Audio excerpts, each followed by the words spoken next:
Muy bien, compañeros. Buenas tardes. El día de hoy vamos a hablar del manejo de antibióticos en lagomorfos, el uso correcto en la práctica diaria. Esto es debido a que uno de los retos más importantes en la atención clínica de pacientes exóticos o no tradicionales es justamente la farmacología, debido a diferentes adaptaciones anatómicas y fisiológicas, comparada justamente con perros y gatos. Esto es porque las tasas metabólicas, los órdenes taxonómicos, aunado a los pocos estudios de investigación en farmacocinética y farmacodinámica, en estos pacientes hacen más complicados los tratamientos farmacológicos o fármacos de lo que son los antibióticos. Para ir conociendo un poco más de este tipo de especies o por qué se hacen o por qué se usan ciertos antibióticos y por qué otros no y qué causan, tenemos que conocer un poco la evolución y la importancia de la fisiología digestiva de estos pequeños. Entonces vamos a ir entrando un poco a qué especies son, de dónde se derivan y todo este tipo de cuestiones. ¿Ok? Como información general, es el del orden Lagomorpha, que realmente son de la familia Laporicidae, en donde encontramos diferentes especies. Unas de ellas, bueno, son las conejos o liebres, y otra, pues son los conejos, ¿no? Estos liebres o este tipo de conejos plagomorfos son de tamaño mediano, semejantes muchos o tienen mucha semejanza a aspectos de los roedores. Estas familias están divididas en diferentes géneros, como les comenté, y están la porosidad, o en el caso de los conejos, conocemos 25 especies diferentes, o más bien razas diferentes.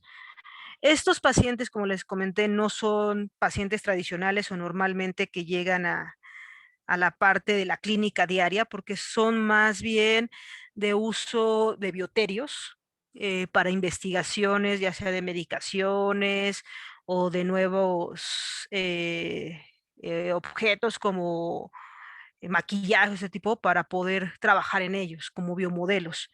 Pero normalmente, pues, o en la actualidad o actualmente, eh, llegan más a consulta porque pues muchos niños se los compran o se los dan como regalo de mascota, porque pues bueno, son esponjositos, piensan que nunca van a morder objetos y ese tipo de cuestiones, y llegan a casa sin conocer dietas ni conocer qué realmente es lo que ellos necesitan, porque realmente ellos son herbívoros, son animalitos que requieren cierto tipo de alimentación em, específica para el tracto digestivo que ellos tienen, que son fermentadores posteriores o de un colon, un ciego bastante grande y que vamos a conocer más adelante cómo se compone o qué bacterias vamos a encontrar ahí, que son las que degradan este tipo de alimentos que ellos requieren, como forrajes, verduras y algunas frutas en ocasiones.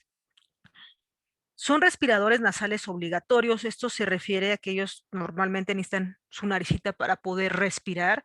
Y en la cuestión de tener conejitos en hospital, sí es muy importante, hay algunos medicamentos que tenemos que dar vía oral o solamente se dan vía oral. Necesitamos conocer para no broncoaspirar a estos pequeños y causarles pues ahora un problema más grave y llevarlos hacia la muerte. Como información general o que tenemos que conocer de ellos, es muy importante conocer lo que es la temperatura, el peso, la cuestión de los latidos por minuto de su corazón, porque esto esperemos en un futuro puede quedar. Es muy importante conocer por cualquier manejo que requieramos. Ellos normalmente su temperatura es de 38.5 a 39 grados Celsius. Su frecuencia cardíaca va de 180 a 250 latidos por minuto y su respiratoria va de 30 a 60 respiraciones por minuto. El tiempo de vida que está dado justamente por artículos, que es lo que se conoce un bioterios, va de 7 a 10 años, que normalmente no llegamos a cumplir ese tipo de longevidad o edad porque bueno, en el camino nos encontramos con muchos problemas o enfermedades, entre ellas las disbiosis, por una nula información de dietas que requieren este tipo de animalitos y el por qué este tipo de dietas. Entonces, normalmente, pues llegan a vivir hasta, o animalitos que conocemos, hasta 4 o 5 años, aunque su vida sí es un poco amplia. El peso va de 4 a 7 kilogramos y de 1 a 3 kilogramos. Esto varía en lo que es hembras, machos, en especie, porque un conejo de Flanders no va a pesar o no va a medir lo mismo que un neozelandés, un cabeza de león o algún otro tipo de conejito, ¿no? Para irnos adentrando más a lo que es la parte de los antibióticos y el por qué, vamos a conocer un poco la fisiología digestiva. Como les comentaba, estos animalitos son muy distintos a los acostumbrados a los que vemos normalmente en una clínica de perros y gatos. Y es muy importante conocer la anatomía y la fisiología digestiva, por lo que ya les comentaba anteriormente, por la absorción, el metabolismo y la excreción de los fármacos que vamos a conocer posteriormente en algunas diapositivas. Ellos requieren vegetaciones fibrosas compuestas particularmente por fibra no digerible. Esta fibra no digerible está justamente diseñada para el consumo no humano, es decir, que pues nosotros no podríamos digerir la fibra que ellos realmente requieren. Y esta fibra es por un tipo de pastos especializados que pueden ser en su caso Timothy, como les marco, que están normalmente en Norteamérica y aquí en México por la marca Supreme, o pastos Bermuda, que son los que encontramos normalmente en Sudamérica. Este tipo de pastos no contienen alfalfa. ¿Y esto el por qué? Porque la alfalfa contiene bastante calcio y es algo que debemos de evitar tanto en conejos, en roedores y algunos, más bien en cuyos, porque esta alfalfa puede producir cálculos y puede generar problemas a nivel de riñoncitos. Y después vamos a tener ahí algún otro tipo de enfermedades. Estos pastos se combinan con dietas especializadas, que son dietas premium, que son de marcas como Masuri o Supreme, como les digo con Z, que son dietas que ya han sido probadas en animales de bioterio o animales justamente de laboratorios, que son ratas, son conejos, que ellos les llegan a dar y que están hechas o diseñadas justamente para este tipo de mascotas exóticas. Esta dieta se combina el pasto timute en un 60 o un 70%, justo con las dietas especializadas, que en la mayoría contienen fibra, y pasto timothy, que son justamente estas y no alfalfa, y contienen carbohidratos digeribles para el trato de estos pequeñitos.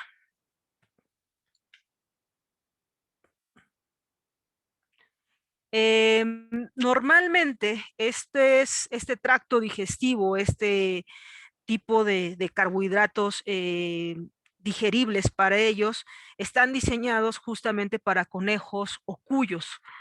Por eso no se debe de implementar o generalmente evitar darles pan, tortillas o hasta dulces que les llegan a dar niños que llegan a convivir o gente porque pues se les hace muy gracioso o más bien piensan que también les pueden dar cualquier cosa y no causar problemas de disbiosis. ¿Por qué el tipo de estos carbohidratos como pan o tortillas no se los podemos dar? Porque los conejos no han evolucionado con esta cantidad de alimentos, ya que contienen generalmente almidones y su organismo no es capaz o su fisiología no los hace capaz de poder digerirlos. Por eso es muy importante hacer las modificaciones a este tipo de dieta.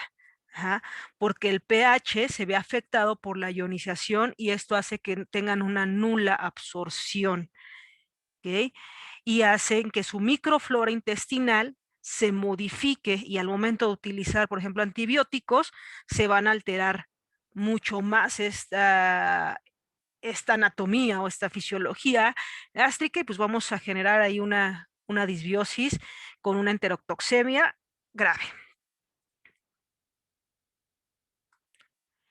Y bueno, para seguir hablando como de esta parte de la anatomía fisiológica digestiva, sabemos que, bueno, en la actualidad han salido algunos estudios sobre alimentos que pueden alterar este pH que les comentaba anteriormente, particularmente del estómago y la primera parte del intestino, que son alimentos no apropiados, como los que ya mencionamos en el caso de los conejos y que afectan precisamente la ionización y la absorción de muchos medicamentos. Y esto genera, por un lado, intoxicación con medicaciones que no son adecuadas para los lagomorfos y que si pudiese estar justificado, en este caso, la audición de fármacos en ellos por libros o por artículos, pero pues al verse afectado o dañado este estómago en estos pacientes, pues los podemos llevar hacia la muerte, ¿no? Y no es porque le estemos dando los medicamentos inadecuados, ya que estos están cumpliendo su función, puedo decir, pero no se están absorbiendo por la desnaturalización que hace que estas dietas generen. Como bien sabemos, los conejos tienen una fisiología digestiva muy particular. ¿Qué es esto? Realizan secotrofia. ¿Qué es la secotrofia? Es la ingesta de que están compuestas normalmente o recubiertas, que es esta que está aquí, por moco, por vitaminas y proteínas, que es la que normalmente tienen que comer ellos y que lo hacen a través de agachar su cabeza, irse hacia la parte de su ano y llevar a su boca este tipo de heces. Esto es porque, bueno, estas heces dan un segundo paso a nivel digestivo y se nutren. Uh-huh. Y bueno, si nosotros agregamos diferentes tipos de medicamentos que causan una alteración en la microbiota intestinal de una u otra forma en estos individuos, al recolectar estos secotrofos directos del ano, no se van a nutrir de la misma forma. Por eso es importante que la recolección de estos secotrofos, que esa parte en su ano, sea de una proteína altamente digestible y que causa una nutrición adecuada para hacer un equilibrio de esta digestión. Ellos también tienen un ciego bastante amplio, como les comentaba, y una microbiota muy particular, y especialmente una porción del intestino que se llama fusus coli. La vamos a encontrar por esta parte de acá, que es algo muy particular en la anatomía y fisiología de los conejos y que ocurre una gran cantidad o en la que ocurre una gran cantidad de cambios bioquímicos que son afectados severamente por muchos fármacos. Entre ellos encontramos la ampicilina, que son de los que se sabe un poco más por investigaciones o que artículos en la actualidad que se ha hecho, que anteriormente fue mucho el boom en el caso de hurones, que fue la medicina de hurones, y que en la actualidad está haciendo un boom en el área de los lagomorfos. Para ir entrando, bueno, estas heces que vemos acá son las que nosotros podemos recolectar normal de la parte de estos conejitos.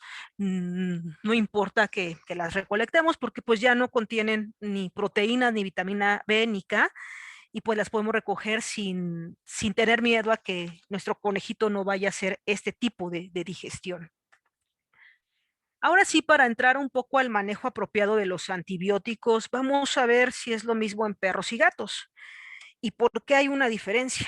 Bueno, los conejos es una especie en la que particularmente se presentan con mayor frecuencia afecciones de disbiosis o de afección a nivel gástrico, generalmente desde gaznapitos que llegan por un cambio o un cambio brusco de este tipo de alimentación que realizan o que en los criaderos o en los lugares donde los compran o tiendas comerciales les dicen qué es lo que deben de consumir y que realmente no es adecuado.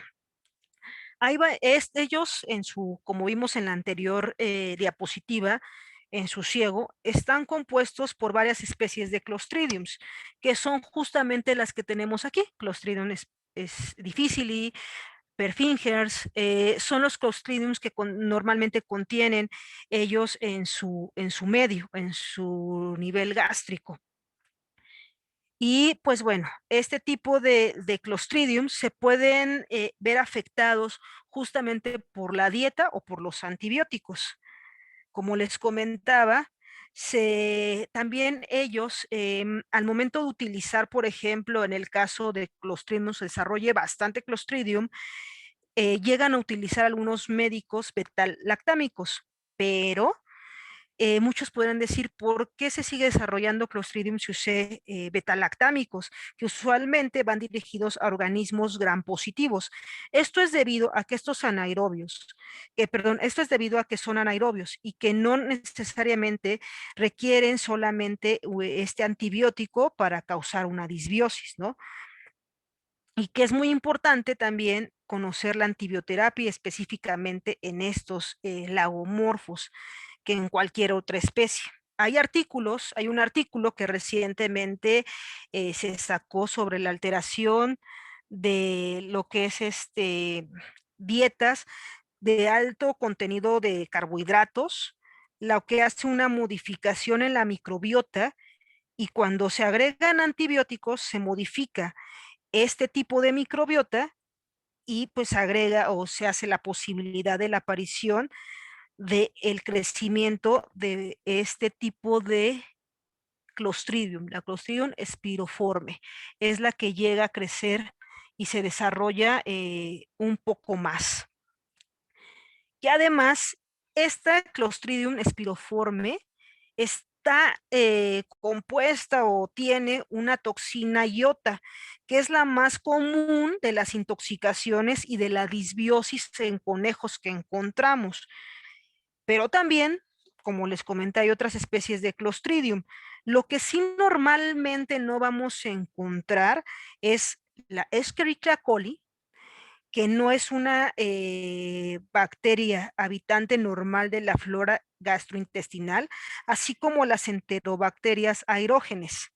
Esas no están normalmente en el desarrollo de su crecimiento normal de esta microflora, que se pueden presentar por un factor de justamente estos malos antibióticos que podemos dar o afectar y se presentan cuando hay algunas diarreas o algunas alteraciones en el caso de los conejitos.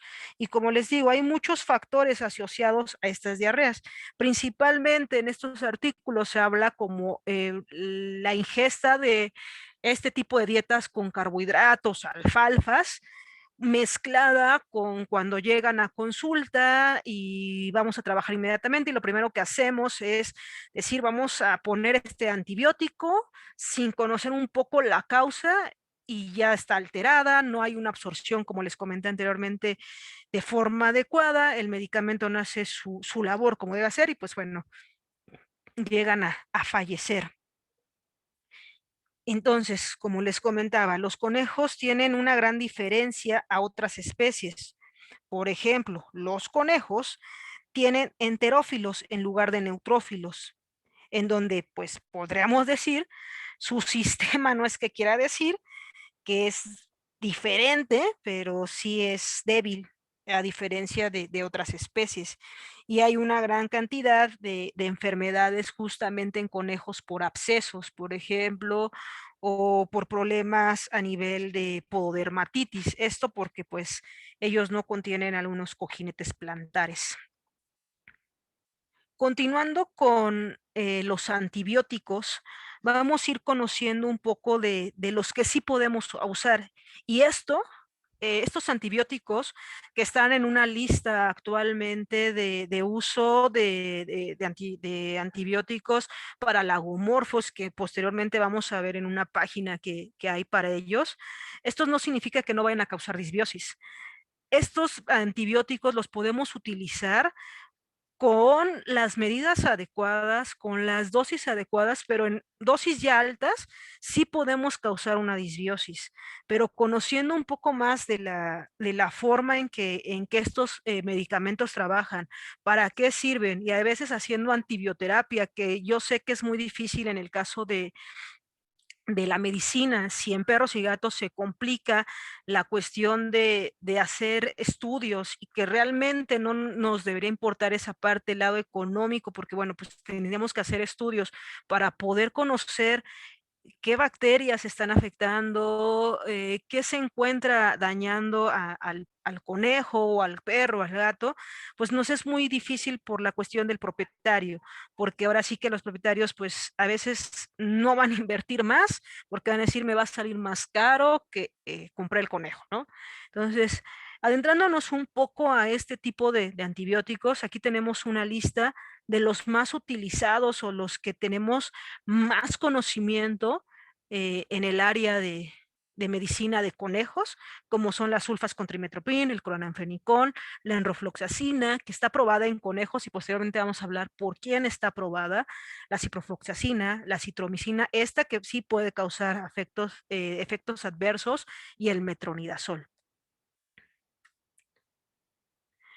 Entrando un poco a la cuestión de los medicamentos, nos vamos a ir ahorita en la parte de lo que es la enrofloxacina, que es uno de los medicamentos que están autorizados por la Unión Europea y por Estados Unidos.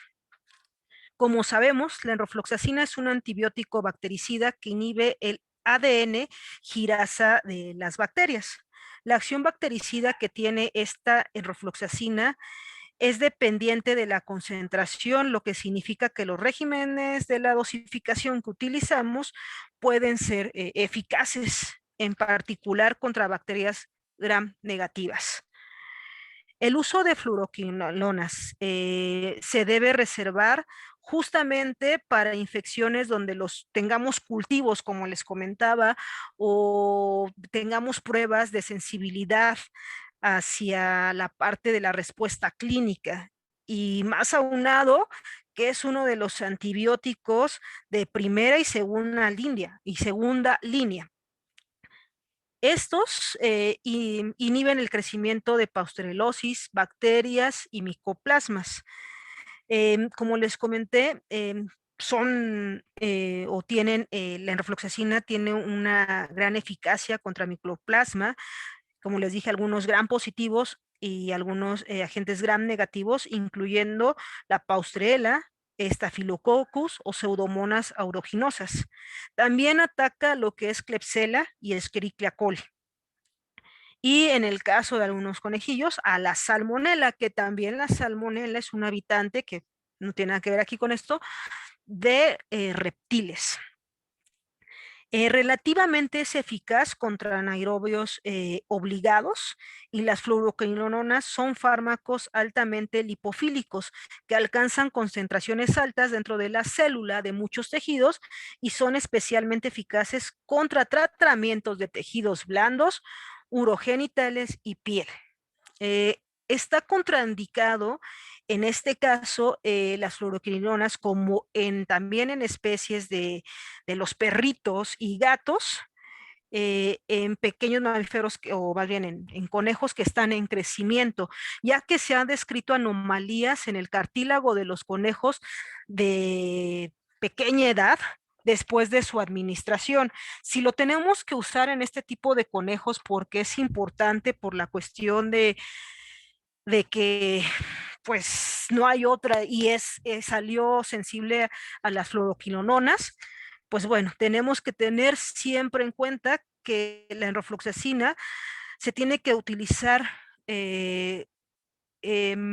con mucha precaución y también se tiene que utilizar con precaución en pacientes epilépticos hasta que se disponga de más información. La dosis que vamos a utilizar en este caso de rofloxacina va de los 10 a los 20 kilogramos. Como les comenté, tiene que ser vía oral. Es segura en ellos utilizarla en vía oral, subcutánea o endovenosa y es cada 24 horas. Para seguir avanzando con otro de los medicamentos que vamos a tener un poco más de conocimiento es el metronidazol, que es muy amplio en la cuestión o es muy conocido también en el área de utilización de perros y gatos y que se utiliza mucho para infecciones gastrointestinales. El metronidazol, como les comentaba, o más bien les voy a comentar, tiene una acción contra anaerobios, giardias y otras especies o otras infecciones de protozoarios. Más bien, este tratamiento también es muy eficaz contra encefalopatías hepáticas en el caso de los conejos. Em, Generalmente este tipo de tratamientos o el metronidazol es un tratamiento para enteroctoxemias debido a Clostridium spiroforme y como habíamos visto con anterioridad, lo que está compuesto el tracto digestivo de estos conejitos es justamente por el Clostridium, que es lo que vimos anteriormente, que es un habitante normal de la flora gastrointestinal de estos pequeños conejitos. Como habíamos visto, los nitroimidazoles sintéticos con actividad antibacteriana y antiprotozoaria, su mecanismo de acción sobre los protozoarios que afectan, en este caso, el Clostridium espidoforme, aún son desconocidos realmente en el área de conejos y no hay como un estudio muy a profundidad, pero bueno, sabemos que están compuestos o que se unen al ADN y producen una muerte celular. En este caso, en los conejitos, se absorbe bien en el tracto gastrointestinal y se difunde a muchos tejidos, incluyendo estos huesos, incluyendo también lo que es, en el caso de ellos, el sistema nervioso central y en abscesos. Es bastante bueno para la utilización de abscesos, aunque más adelante vamos a conocer la nueva tendencia en utilización de antibióticos. Es bastante, ataca bastante bien a gram positivos, incluyendo Staphylococcus, Streptococcus, Bacillus, y el metronidazol se utiliza en el caso de reptiles para la estimulación del apetito en ellos. Es algo que no tiene que ver mejor con los conejitos, pero sí que se utiliza en el caso de reptiles como estimulante de apetitos. En el caso como les comentaba, de enterotoxemias en conejos, pues vamos a utilizar este tipo de medicamentos como el metronidazol. Y el metronidazol se usa frecuentemente en combinación con algunos aminoglucósidos, aunque en el caso de los conejos no está cerrada la utilización de aminoglucósidos, siempre y cuando se lleve o se haga con precaución. Los efectos adversos que vamos a encontrar frecuentemente está limitado a toxicidad en el sistema nervioso central, hepatotoxicidad, hematuria y vómitos. La dosis que normalmente está registrada en varios prontuarios va de 10 a 20 miligramos por kilogramo vía oral cada 12 horas, o hasta nos podemos ir a una dosis muy alta, que esto, como les dije, no significa que no cause disbiosis, de 40 miligramos por kilogramo vía oral, pero la vamos a utilizar cada 24 horas. Uno de los medicamentos más utilizados en el área de fauna es el cloranfenicol, que en el área de humanos pues dejó de circular por la toxicidad que este llega a generar.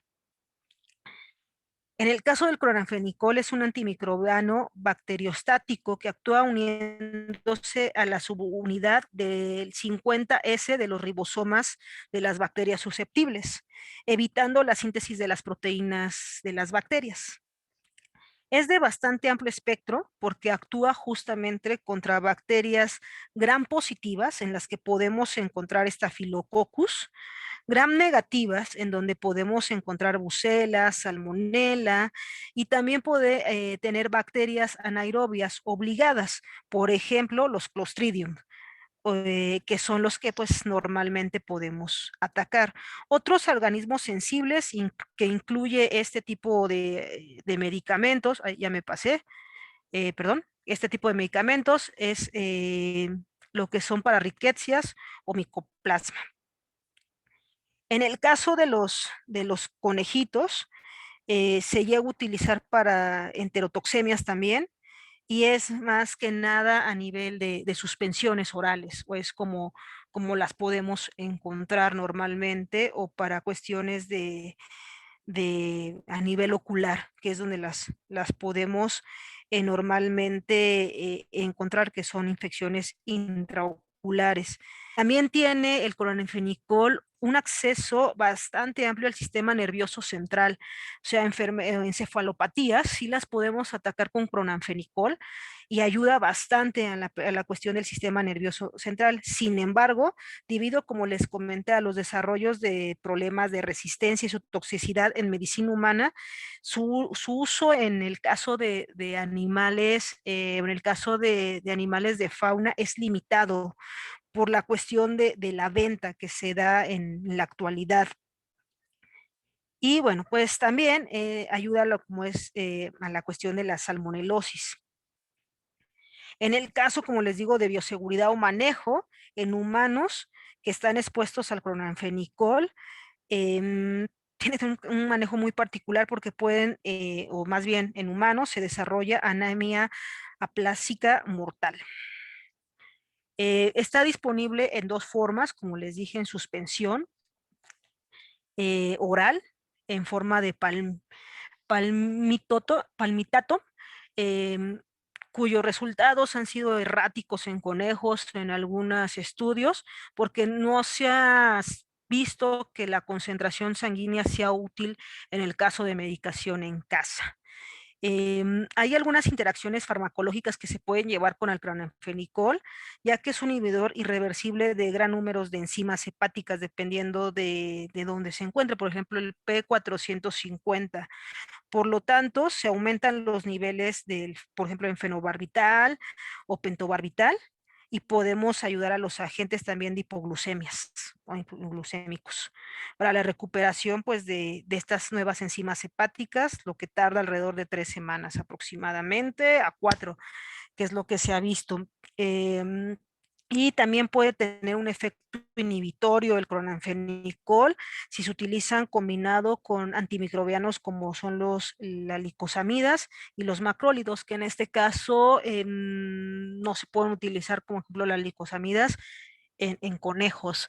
La dosis que normalmente está recomendada en este tipo de prontuarios es del 50 miligramos por kilogramo, vía oral, subcutánea, como les decía, en el caso también ocular, cada 12 a cada 24 horas.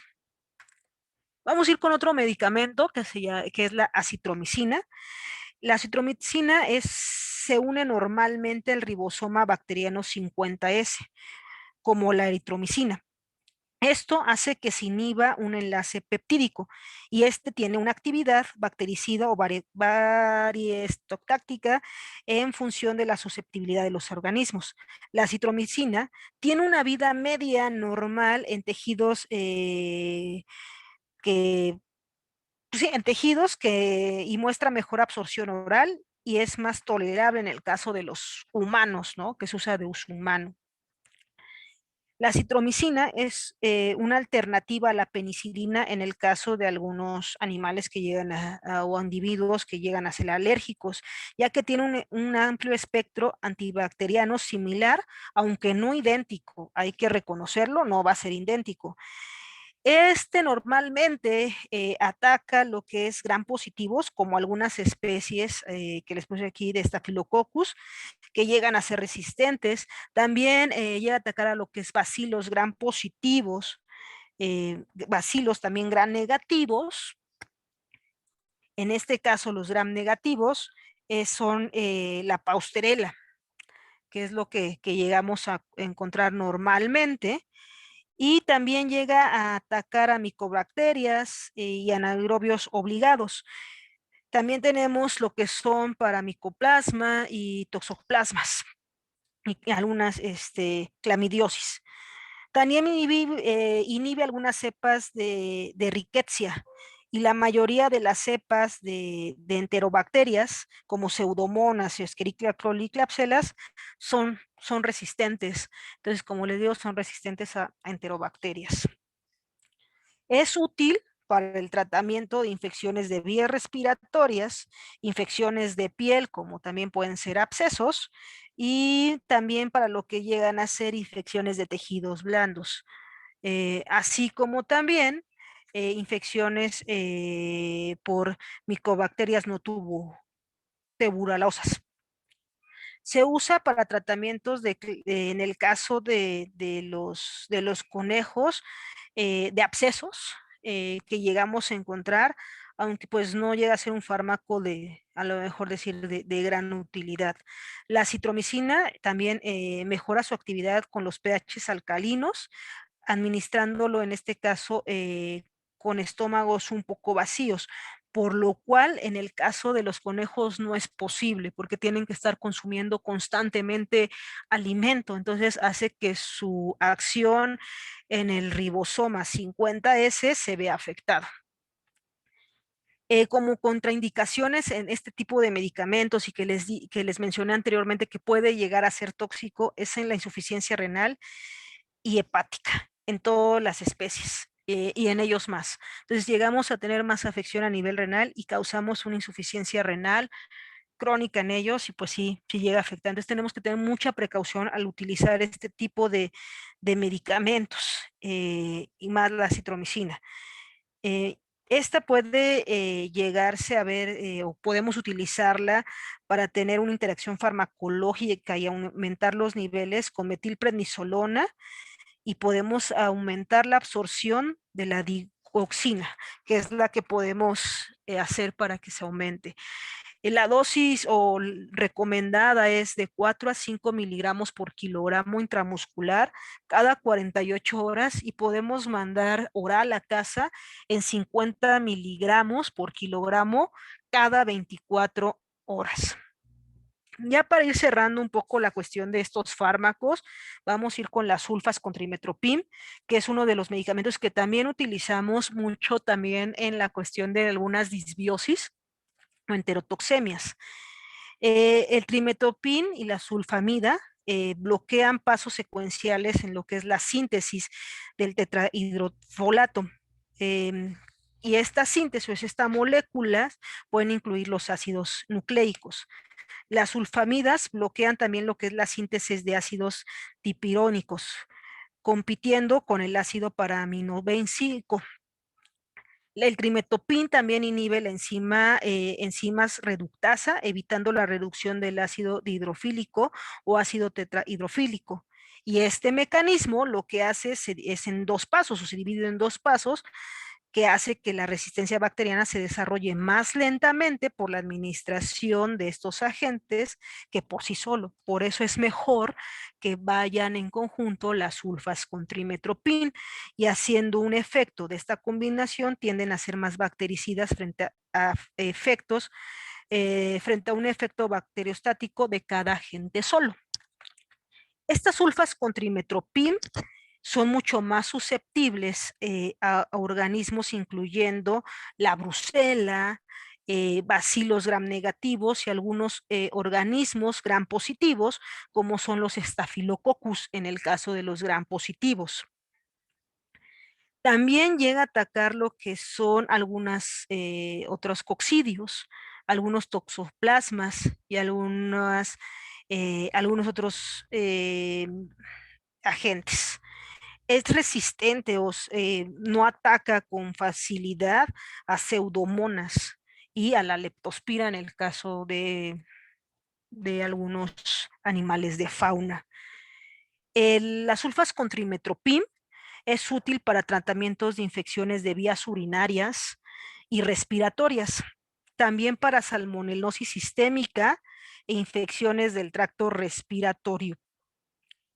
El trimetoprim por sí solo, si lo llegamos a utilizar, se observan menos efectos adversos que en el caso de las sulfas con trimetoprim y realmente pues no tiene la misma acción que uniendo ambos, ¿no? El trimetoprim es una base débil que queda atrapada en iones de medios ácidos en el plasma, por ejemplo, tenemos líquidos prostáticos y que llega a quedarse atrapada ahí. Y bueno, en el caso de la seguridad, pues no hay alguna seguridad que tengamos que utilizar, como es en el caso del cloranfenicol. Y como contraindicaciones, bueno, se debe de evitar el uso en el caso de queratoconjuntivitis seca o con antecedentes adversos a las sulfamidas, en el caso de este tipo de cuestiones. Hay reacciones adversas que podemos tener con este tipo de medicamentos, y una de las posibles reacciones es una hipersensibilidad aguda a los productos de las sulfas. Y se puede manifestar como reacción de hipersensibilidad tipo 3 en el caso de los conejos, y las sulfamidas pueden suprimir la función de la tiroides en forma reversible. También se llega a ver en cuestión de conejitos alteraciones dermatológicas, por ejemplo, necrólisis de la epidermis tóxica, que se asocia mucho justamente con las sulfonamidas. Como tal, la dosis que vamos a encontrar en algunos prontuarios es de 30 miligramos por kilogramo vía oral. También vía subcutánea la podemos aplicar en pequeños que se queden hospitalizados. Esto lo vamos a dar cada 24 horas. Y en el caso de querer interaccionar estos fármacos, en el caso de las sulfas con trimetoprim, sí se puede hacer un uso concomitante de fármacos que contienen procaína y que pueden inhibir la acción de la sulfamida, ya que la procaína es un precursor de los ácidos paraminobenzoicos. Vamos a seguir hablando un poco de estos medicamentos y entramos a la nueva tendencia de antibióticos. Estos son una nueva tendencia que ha ido avanzando en el caso de la nueva ampliación de antibióticos, y entre ellos encontramos la marbofloxacina. Este tipo de medicamentos, como lo son la marbofloxacina, ataca de buena forma a lo que es la gram negativas o algunas bacterias gram positivas y microplasmas. En el caso de esta nueva tendencia, se ha visto bastante acción de esta marbofloxacina en lo que son problemas de piel, lo que son problemas del tracto urinario, también lo que son tejidos blandos y para pasteurilosis. Funciona bastante bien. Es una quilanona de nueva generación y tiene un aspecto bastante interesante, ya que son ideales para, como les dije, enfermedades respiratorias superiores, y que nos puede ayudar a la cuestión de este tracto respiratorio, y usándola con la dosis y la frecuencia de administración se va a reducir el riesgo de disbiosis. Nos sirve también para abscesos o problemas, aquí por ejemplo hay un conejo con un problema de infección de vías altas. Nos sirve también para lo que son abscesos o problemas de piel, y en caso de problemas respiratorios o abscesos que se llegan a generar a nivel dental, es muy bueno para contraatacar este tipo de problemas. Em, la marbofloxacina también, como les dije, sirve para pasteurilosis, en el caso de conejos, pero también para lo que es la bordetela septicémica. Y que estas son zoonóticas, hay que recordar que la pasteurilosis y la bordetela septicémica son,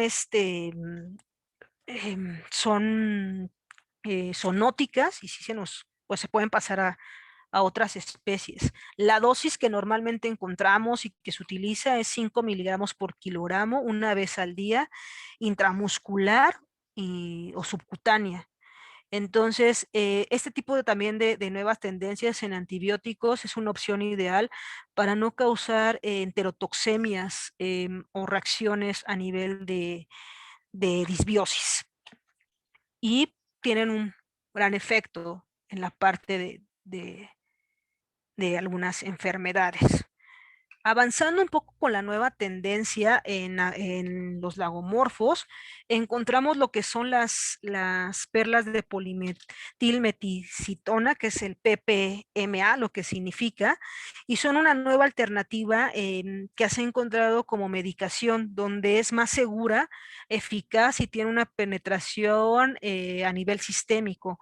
En este caso, en abscesos, que es donde se ha trabajado, o problemas de pododermatitis o infecciones a nivel óseo o infecciones a nivel de los huesos, se ha encontrado que causan menos efectos dañinos y en la gran mayoría de los casos logran que esta liberación de estas perlas impregnadas con antibióticos que no se pueden utilizar, que ahorita vamos a hablar cuáles no, se puedan llegar a utilizar en ellos, los cuales, bueno, estas perlas, las cuales se pueden utilizar a cualquier edad, generalmente en conejos gerontes, que son los que normalmente van a llegar a la clínica y son los que normalmente vamos a encontrar, porque, pues bueno, un conejo joven es muy raro que, como les dije, no cuentan con cojinetes plantares y se generan este tipo de cuestiones a nivel de pododermatitis y pues son los que normalmente vamos a encontrar porque llevan una vida más amplia en cautiverio que algunos jóvenes, ¿no? Que realmente llegan a tener una vida menos larga.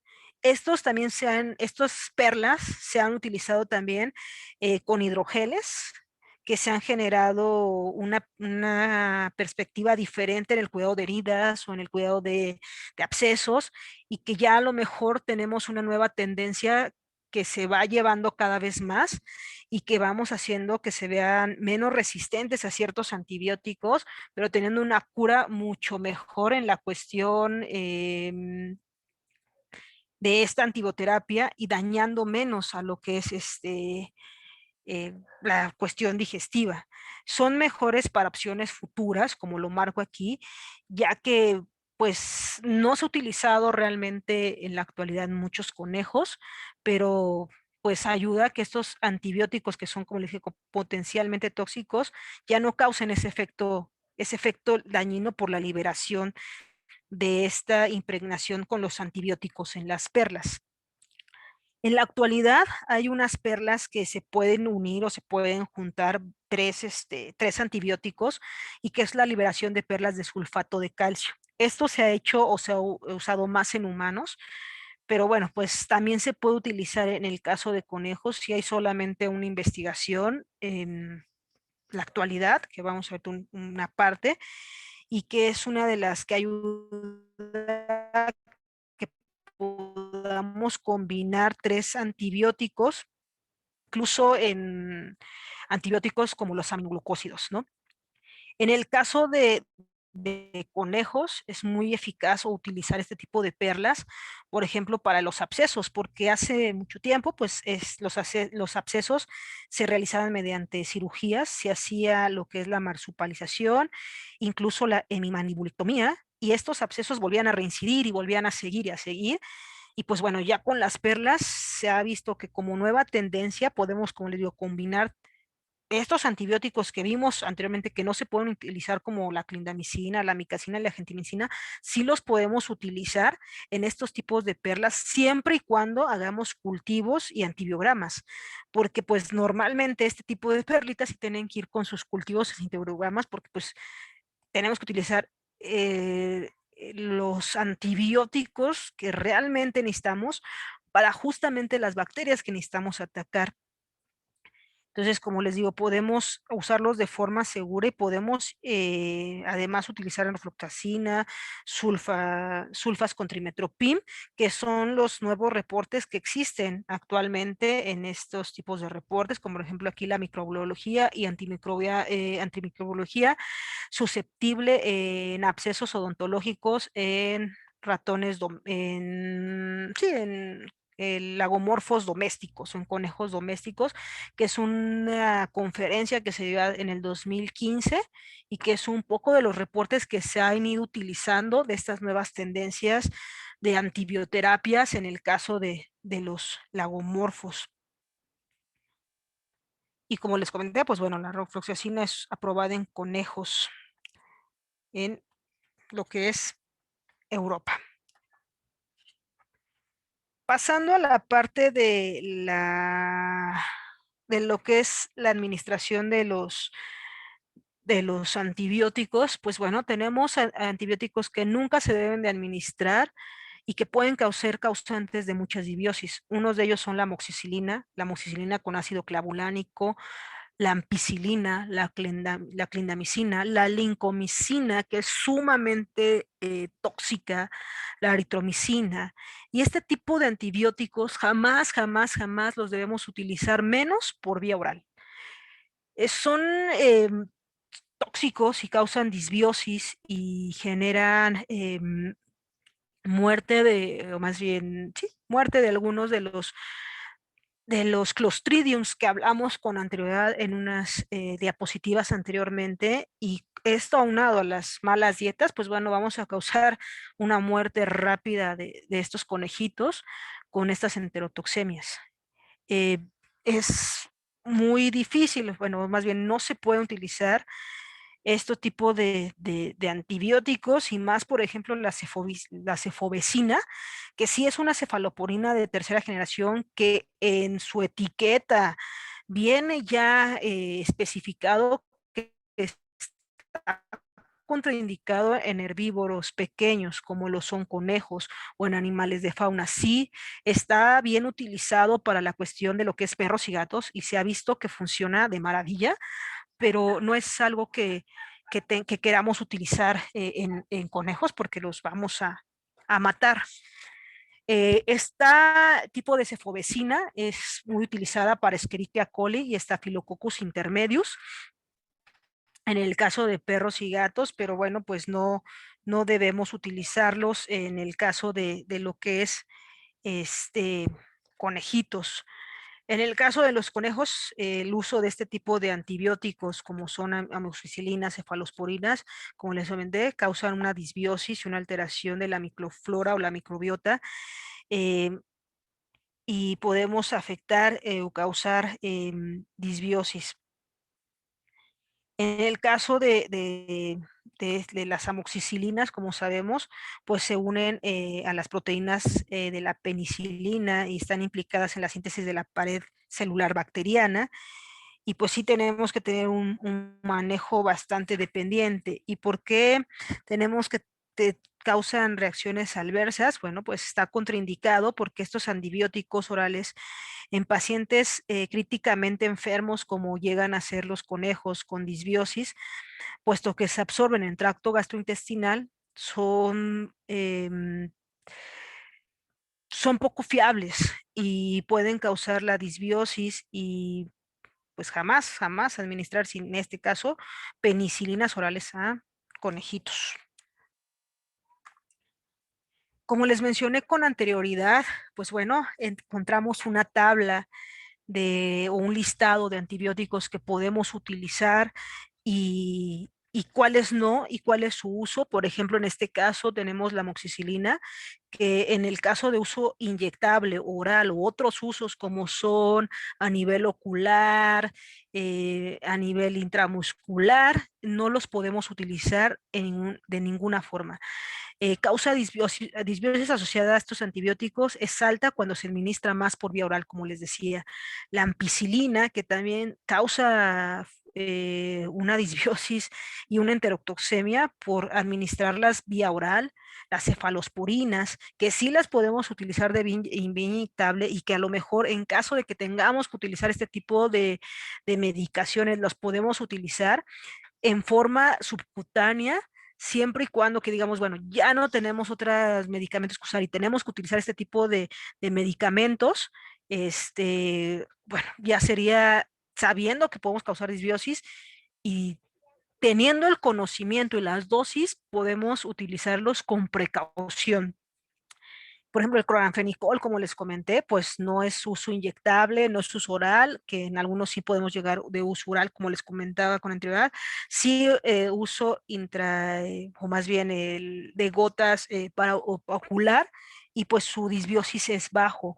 La clindamicina también es uno de los que no podemos utilizar en conejos. La doxiciclina es bajo, pero pues realmente tenemos otros antibióticos que podemos podemos utilizar. Y en este listado, que es justamente de la Host Rabbit Society, que es un listado de antibióticos recomendados, y hay muchos más que aparecen en este listado, pues encontramos justamente la enrofloxacina, que ya hablamos de ella, con justamente que vamos a inyectable, oral o en otros usos, eh, que en este caso pues no causa disbiosis, la gentamicina, que la tenemos que utilizar con extrema precaución, pero es muy bajo, la lincomicina, que les dije, una disbiosis elevada y una intoxicación y una enterotoxemia gravísima que podemos ocasionar, la morfloxacina, que es el antibiótico que ahorita les hablaba que en la actualidad se está utilizando y que es muy bajo el metronidazol y algunas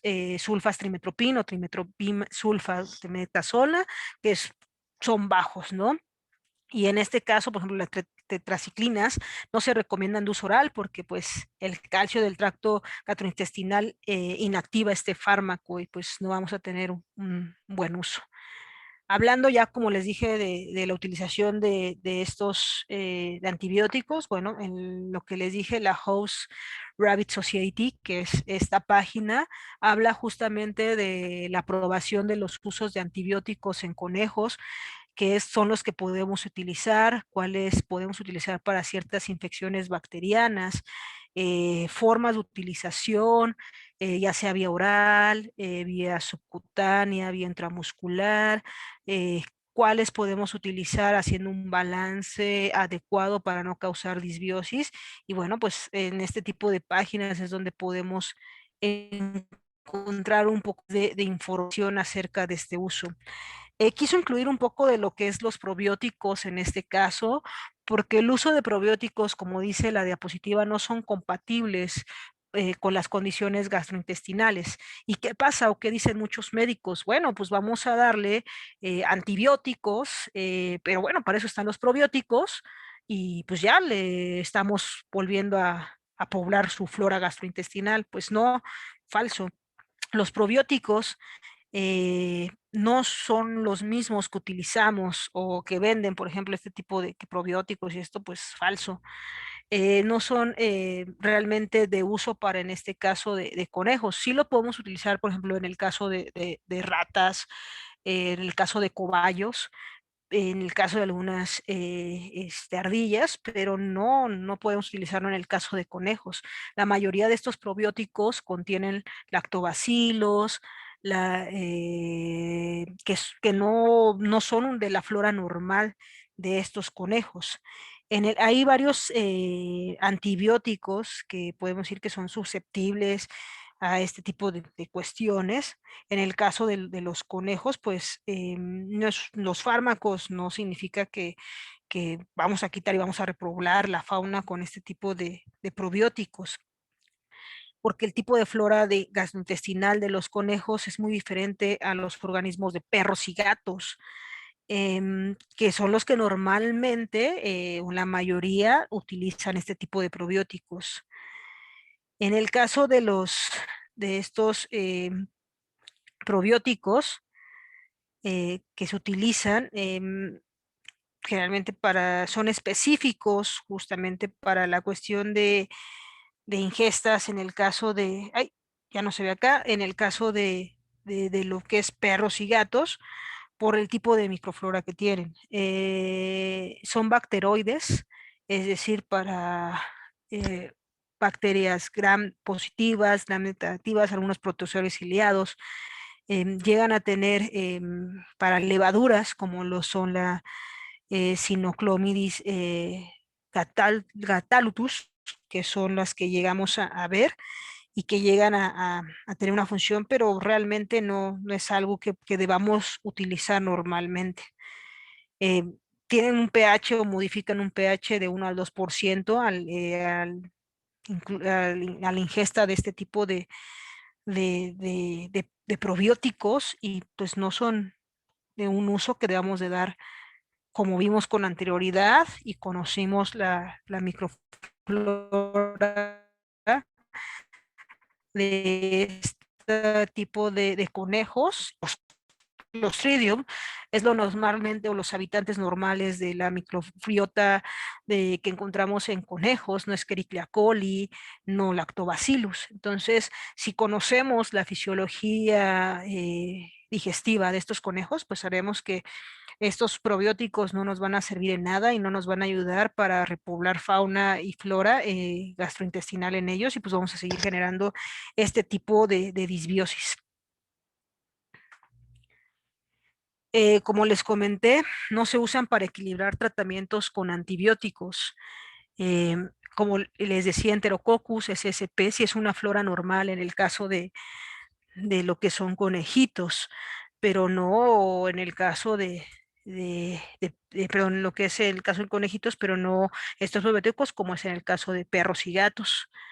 Hay que tener muy bien la elección de estos probióticos y existe solamente un estudio, me parece que fue en el 2016, 2015 que salió, que habló de la utilización de estos probióticos gastrointestinales y que este único estudio pues no avala que sirvan realmente y que al comparar el uso de estos probióticos con administración de antibióticos, vieron efectos positivos, pero realmente solamente es un estudio de realmente ningunos que hay para comprobar que realmente este tipo de probióticos sean compatibles con las condiciones gastrointestinales que conlleva este tipo de, de conejitos. Generalmente vamos a encontrar Saccharomyces cerevisiae, habitante normal, que es Saccharomyces cerevisiae, un habitante normal de la microflora y Enterococcus fecalis, que como les dije son de microbiotas normales o existentes de los conejos, pero no unos lactobacillus. Entonces es ahí donde tenemos pues ese tipo de conflictos en la cuestión de usarlos, este tipo de probióticos o esta nueva tendencia, y pues no equilibra nada lo que es la antibioterapia, y si causamos una disbiosis no la vamos a componer con probióticos. Si ya la causamos, pues desgraciadamente ya hicimos un mal manejo en el caso de estos conejitos y pues probablemente no podamos hacer o revertir este tipo de flora y fauna y pues podamos causar una enterotoxemia, una diarrea bastante grave y pues una muerte de estos pequeños. Pues bueno, este es todo lo de mi seminario. Espero les haya agradado, les haya gustado. Sé que a lo mejor es algo muy diferente de lo que vemos en el hospital de Bruselas y que a lo mejor hasta yo me incluyo, aún no tenemos un conocimiento muy amplio en lo que es este tipo de animalitos exóticos y que tenemos que conocer más y más en el caso de conejos, que es la nueva tendencia donde están llegando más información y que pues espero en otros próximos seminarios poder hablar no solamente de antibióticos, sino ya poder hablar de qué tipo de analgésicos utilizar, o por ejemplo en el caso de medicamentos, justamente como les decía, analgésicos, que son afectan o dañan un poco en la cuestión renal, pues ya podamos platicar un poco más y ir conociendo un poco más el amplio conocimiento de estos conejos que han ido teniendo una nueva tendencia en la actualidad y, ¿por qué no?, próximamente hablar hasta de la cuestión de anestesia y analgesia en ellos. Pues espero les haya gustado, les haya agradado y si tienen algunas preguntas no duden en hacérmelas llegar y claro que si no las llevas a ver, pues las estudiamos juntos y conocemos un poco más de este gran mundo de los conejos. Gracias.